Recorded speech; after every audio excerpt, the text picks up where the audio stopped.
ನಗರಾಭಿವೃದ್ಧಿ ಪ್ರಾಧಿಕಾರದ ನಿವೇಶನ ಹಂಚಿಕೆ ವಿವಾದಕ್ಕೆ ಸಂಬಂಧಿಸಿದಂತೆ ಸಿಎಂ ಸಿದ್ದರಾಮಯ್ಯ ಸಲ್ಲಿಸಿದ್ದ ರಿಟ್ ಅರ್ಜಿ ಹೈಕೋರ್ಟ್ ವಜಾಗೊಳಿಸಿದ್ದು, ಕೂಡಲೇ ಮುಖ್ಯಮಂತ್ರಿ ಸಿದ್ದರಾಮಯ್ಯ ನೈತಿಕ ಹೊಣೆ ಹೊತ್ತು ತಮ್ಮ ಸ್ಥಾನಕ್ಕೆ ರಾಜೀನಾಮೆ ನೀಡಬೇಕು ಅಂತ ಬಿಜೆಪಿ ಜಿಲ್ಲಾಧ್ಯಕ್ಷ ರಾಮಲಿಂಗಪ್ಪ ಒತ್ತಾಯಿಸಿದರು.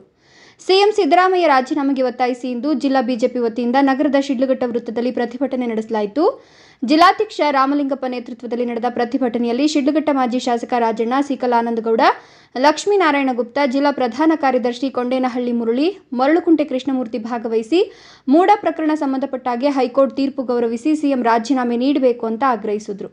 ಮೂಡ ಹಗರಣ ಸಂಬಂಧಪಟ್ಟ ಹಾಗೆ ಬಿಜೆಪಿ ಬೆಂಗಳೂರಿನಿಂದ ಮೈಸೂರುವರೆಗೆ ರಾಜ್ಯಾಧ್ಯಕ್ಷ ವಿಜಯೇಂದ್ರ ಅವರ ನೇತೃತ್ವದಲ್ಲಿ ಪಾದಯಾತ್ರೆ ಮೂಲಕ ಗಮನ ಸೆಳೆದಿದ್ದು, ಇದಕ್ಕೆ ಸಂಬಂಧಪಟ್ಟ ಹಾಗೆ ಹಂತ ಹಂತವಾಗಿ ಎಲ್ಲ ತಾಲೂಕುಗಳಲ್ಲಿ ಪ್ರತಿಭಟನೆ ನಡೆಸಲಾಗಿತ್ತು. ಅರ್ಹ ಫಲಾನುಭವಿಗಳಿಗೆ ಸೇರಬೇಕಾದಂಥ ಮೂಡ ಸೈಟು ಅನರ್ಹರ ಪಾಲಿಗೆ ಸೇರಿದ್ದು ಬ್ರಹ್ಮಾಂಡ ಭ್ರಷ್ಟಾಚಾರ ನಡೆದಿದೆ. ಅದಕ್ಕೆ ಸಿಎಂ ಸಿದ್ದರಾಮಯ್ಯನವರೇ ನೇರ ಕಾರಣರಾಗಿದ್ದಾರೆ. ಇನ್ನು ಮೂಡ ಹಗರಣ ಸಂಬಂಧಪಟ್ಟ ಹಾಗೆ ಪ್ರಾಸಿಕ್ಯೂಷನ್ಗೆ ಅನುಮತಿ ನೀಡಿದ ರಾಜ್ಯಪಾಲರ ಕ್ರಮವನ್ನು ರಾಜ್ಯ ಹೈಕೋರ್ಟ್ ಎತ್ತಿ ಹಿಡಿದಿದೆ. ತೀರ್ಪನ್ನು ಗೌರವಿಸಿ ಮುಖ್ಯಮಂತ್ರಿ ಸಿದ್ದರಾಮಯ್ಯ ಕೂಡಲೇ ತಮ್ಮ ಸ್ಥಾನಕ್ಕೆ ರಾಜೀನಾಮೆ ನೀಡಬೇಕು, ಇಲ್ಲವಾದಲ್ಲಿ ನಮ್ಮ ಹೋರಾಟ ತೀವ್ರ ಸ್ವರೂಪ ಪಡೆದುಕೊಳ್ಳಲಿದೆ ಅಂತ ಬಿಜೆಪಿ ಜಿಲ್ಲಾಧ್ಯಕ್ಷ ರಾಮಲಿಂಗಪ್ಪ ಆಕ್ರೋಶ ವ್ಯಕ್ತಪಡಿಸಿದರು. ಇನ್ನು ಸಂವಿಧಾನಕ್ಕೆ ಗೌರವ ನೀಡಿ ಕೂಡಲೇ ರಾಜೀನಾಮೆ ನೀಡಬೇಕು. ಯಾವುದೇ ತಪ್ಪು ಮಾಡಿಲ್ವಾದ್ರೆ ಅವರು ಧೈರ್ಯವಾಗಿ ಪ್ರಕರಣ ಎದುರಿಸಿ ಆರೋಪ ಮುಕ್ತರಾಗಬೇಕು.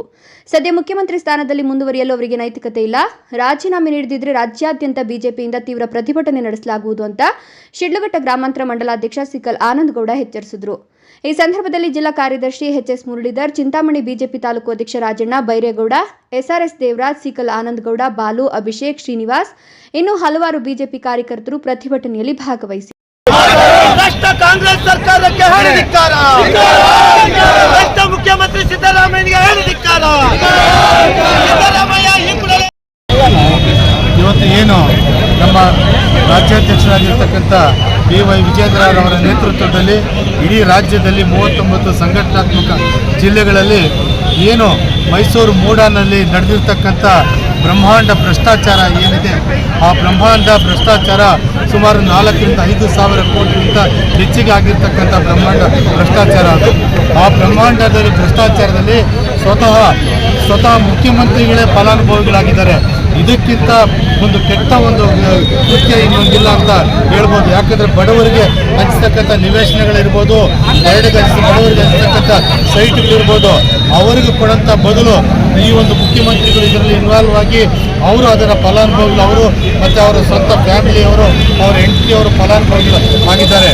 ಈ ಬ್ರಹ್ಮಾಂಡ ಭ್ರಷ್ಟಾಚಾರದ ವಿರುದ್ಧ ಇಡೀ ಕರ್ನಾಟಕದಲ್ಲಿ ನಮ್ಮ ರಾಜ್ಯಾಧ್ಯಕ್ಷ BY ವಿಜಯೇಂದ್ರರವರ ನೇತೃತ್ವದಲ್ಲಿ ಬೆಂಗಳೂರಿನಿಂದ ಮೈಸೂರಿಗೆ ಮೂಡ ಪಾದಯಾತ್ರೆಯನ್ನು ಕೂಡ ನಾವು ಸಹ ಮಾಡಿ ಸುಮಾರು ಪ್ರತಿ ದಿವಸ 20,000ಕ್ಕಿಂತ ಹೆಚ್ಚಿನ ಸಂಖ್ಯೆಯಲ್ಲಿ ಬೆಂಗಳೂರಿನಿಂದ ಮೈಸೂರಿಗೆ ಪಾದಯಾತ್ರೆಯನ್ನು ಮಾಡಿ ಅತ್ಯಂತ ಯಶಸ್ವಿಯಾಗಿರ್ತಕ್ಕಂಥ ಪಾದಯಾತ್ರೆಯನ್ನು ಮಾಡಿ ಕೊನೆಗೆ ಮೈಸೂರಿನಲ್ಲಿ ಸುಮಾರು 2 ಲಕ್ಷಕ್ಕಿಂತ ಹೆಚ್ಚಿನ ಸಂಖ್ಯೆಯಲ್ಲಿ ಜನ ಸೇರಿ ಪ್ರತಿಭಟನೆಯನ್ನು ಮಾಡಿರ್ತಕ್ಕಂಥದ್ದು.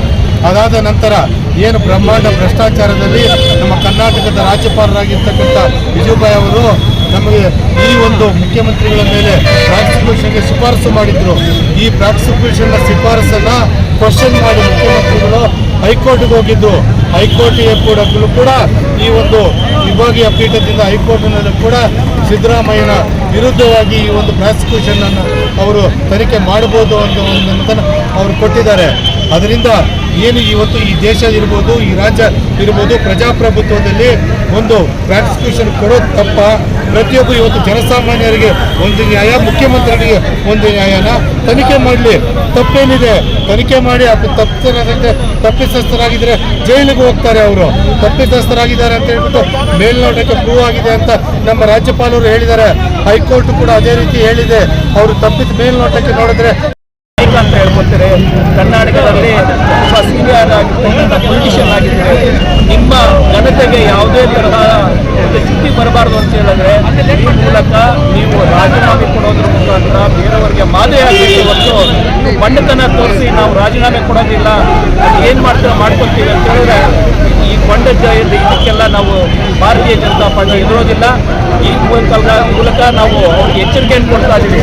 ನೀವು ಕೂಡಲೇ ರಾಜೀನಾಮೆ ಕೊಡಲಿಲ್ಲ ಅಂತ ಹೇಳಿದ್ರೆ ದೇಶದಾದ್ಯಂತ, ದೇಶದಾದ್ಯಂತ ನಮ್ಮ ಕರ್ನಾಟಕದಲ್ಲಿ ಇರ್ತಕ್ಕಂಥ ಯಾರು ಈ CM ಮುಖ್ಯಮಂತ್ರಿಗಳಾಗಿರ್ತಕ್ಕಂಥ ಸಿದ್ದರಾಮಯ್ಯನವರು, ಈ ಭ್ರಷ್ಟ ಸಿದ್ದರಾಮಯ್ಯನವರು ಯಾವುದೇ ಸ್ಥಳದಲ್ಲಾದರೂ ರಾಜೀನಾಮೆ ಕೊಡೋದ್ರ ಮುಖಾಂತರ ಅವರ ನೈತಿಕತೆಯನ್ನು ಉಳಿಸ್ಕೊಳ್ಳಿ ಅನ್ನೋದ್ರ ಮುಖಾಂತರ ನಾವು ಭಾರತೀಯ ಜನತಾ ಪಾರ್ಟಿ ಅವರಿಗೆ ಎಚ್ಚರಿಕೆಯನ್ನು ಕೊಡ್ತಕ್ಕಂಥ ಕೆಲಸ ಮಾಡ್ತಾ ಇದ್ದೀವಿ. ಹಾಗಾಗಿ ಇವತ್ತಿನ ಈ ಚಿಕ್ಕಬಳ್ಳಾಪುರ ಇದರಲ್ಲಿ ವಿಶೇಷವಾಗಿ ನಮ್ಮ ಜಿಲ್ಲೆಯಿಂದ ನಾವು ಈ ಸಂದೇಶವನ್ನು ಕೊಡ್ತಾ ಇದ್ದೀವಿ. ಮುಂದಿನ ದಿನಗಳಲ್ಲಿ ಇನ್ನೂ ಉಗ್ರ ಹೋರಾಟವನ್ನು ಮಾಡೋದ್ರ ಮುಖಾಂತರ ಅವರಿಗೆ ಭ್ರಷ್ಟ ಕಾಂಗ್ರೆಸ್ ಸರ್ಕಾರಕ್ಕೆ ಎಚ್ಚರಿಕೆಯನ್ನು ಕೊಡ್ತಕ್ಕಂಥ ಕೆಲಸ ನಾವು ಇವತ್ತಿನ ದಿವಸ ಮೂಢ ಹಗರಣದ ಕುರಿತಾಗಿ ಈಗಾಗಲೇ ನ್ಯಾಯಾಂಗ ತನಿಖೆಗೆ ಏನು ಕೋರ್ಟ್ ಆದೇಶ ಮಾಡಿದೆ. ಮೊದಲು ರಾಜ್ಯಪಾಲರ ಆದೇಶವನ್ನು ಧಿಕ್ಕರಿಸಿ ಇವರು ಕೋರ್ಟ್ ಮೊರೆ ಹೋದರು. ಕೋರ್ಟ್ ಸಹ ಅವರಿಗೆ ಚೀಮಾರಿ ಹಾಕೋದ್ರ ಮುಖಾಂತರ ನ್ಯಾಯಾಂಗ ತನಿಖೆಗೆ ಆದೇಶ ಮಾಡಿದೆ.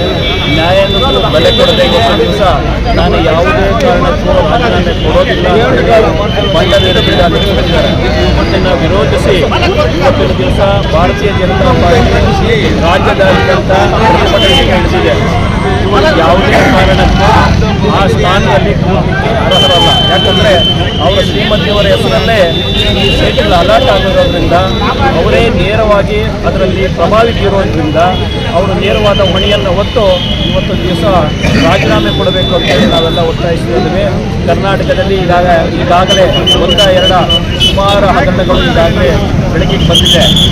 ಹಾಗೆ ಎಲ್ಲ ನ್ಯಾಯಾಂಗ ತನಿಖೆಗಳನ್ನು ಕೊಟ್ಕೊಂಡ್ರೆ ಆಗೋದಿಲ್ಲ.